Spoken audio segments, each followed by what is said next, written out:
இன்றைக்கு கூட நீங்கள் யார் என்று தெரிந்து விட்டீர்களானால் நீங்கள் நிமிர்ந்து நடப்பீர்கள். ஹல்லேலூயா. நம்முடைய ஆண்டவர் கூட அவருடைய பிள்ளைகளை நிமிர்ந்து நடக்க பண்ணுகிறவர். இன்றைக்கு ஒரு வார்த்தையை நாம் தியானிப்போம். இஸ்ரவேலே, நீ பாக்கியவான், கர்த்தரால் ரட்சிக்கப்பட்ட ஜனமே, உனக்கு ஒப்பானவன் யார்? உனக்கு சகாயம் செய்யும் கேடகமும் மகிமை பொருந்திய பட்டயமும் அவரே.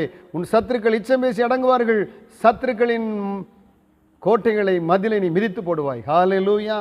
நீங்கள் ஆவிக்குரிய இஸ்ரவேலர்கள், நீங்கள் பாக்கியவான்கள், உங்களுக்கு ஒப்பாக யாருமே இல்லை. இதை முதலாவது விசுவாசிங்க. நான் கர்த்தரால் ரட்சிக்கப்பட்ட ஜனம், நான் விசேஷித்தவன். கர்த்தருடைய கரம் ஏமால இருக்கிறது, கர்த்தருடைய தயவுள்ள கரம் ஏமால இருக்கிறது. நான் அசைக்கப்படுவதே இல்லை. எந்த மந்திரவாதம் என்னை ஒன்றும் செய்ய முடியாது, எந்த பிசாசு என்னை ஒன்றும் செய்ய முடியாது, எந்த குறிச்சொல்லுதல் என்னை ஒன்றும் செய்ய முடியாது. ஏன் நான் கர்த்தருடைய கரத்தில் இருக்கிறேன். அவரால் ரட்சிக்கப்பட்ட ஜனம். என் பேர் பரலோகத்தில் ஜீவ புஸ்தகத்தில் எழுதப்பட்டிருக்கிறது. எனக்கு முன்பாக கோடான கோடி தூதர்கள் இருக்கிறாங்க. இதை விசுவாசிங்க, அடிக்கடி அறிக்கை செய்யுங்க. நீங்கள் வாழ்ந்து சுகித்தீர்கள்.